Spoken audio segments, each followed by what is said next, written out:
We're joined now by Clarence Page of the Chicago Tribune and Lynn of the Chicago Sun-Times. Good morning, all.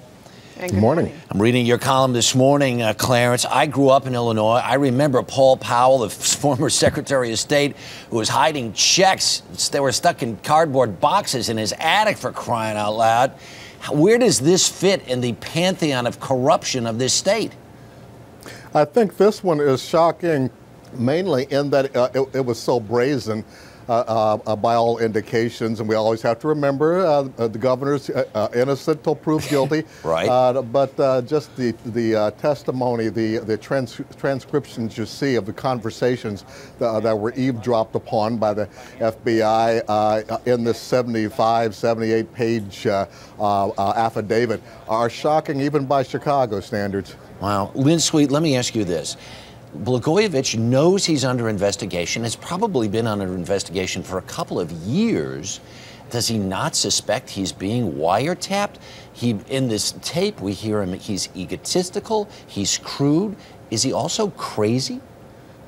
Well, he does not think so, which is why when he said the other day, go ahead and wiretap me, no problem.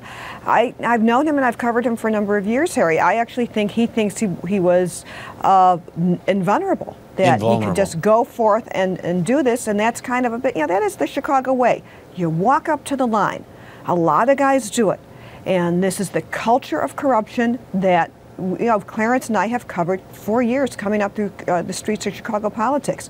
And sometimes the guys just don't know where the line is, where you and I and a lot of other pals know how to finagle the right way and stay on the right side of the law. Mm-hmm. He just didn't see that line, or the line kept moving. And this goalpost that other people see for him just kept moving down the street. Unbelievable. I think the thing that was most stunning to me, not just the idea of this Senate seat being for sale, but even right down to this hospital, which had the funding had been approved for. He's going to pull that back unless he gets the money, Clarence. It's unseemly. It truly is. He seemed to have just lost his moral compass and treated his office like a big ATM machine.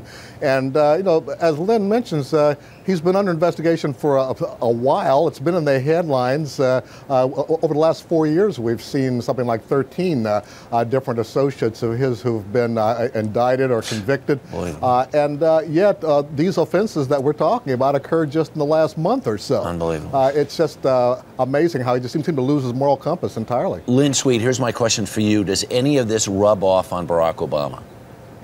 A little bit does, because these are his, this brings up the whole, we're talking about the Senate seat for sale, but the criminal complaint does bring up Tony Resco. It does bring up questions about the association. Which the Republicans tried so hard during the campaign to say, yes, Barack Obama is a Chicago politician. Right, and here's the thing, Obama does not come out of this culture. It will just bring up questions about, it will bring up questions that he could live without. It is a major distraction. I'm sure top advisors now in the White House, Rahm Emanuel and David Axelrod, would rather not be asked about exactly how did it happen, is there a backstory, what do you think? Because they are, they could end up being called in for questioning, for testimony. Well, because you have to figure out what's going on, and I don't want to say that they are, and I don't know that they are. But what it is that if you're talking about Governor Blagojevich and investigations, it's not good for President-elect Obama. There you go. Lynn Clarence Page, thank you both for taking the time to speak with us today. Do appreciate it.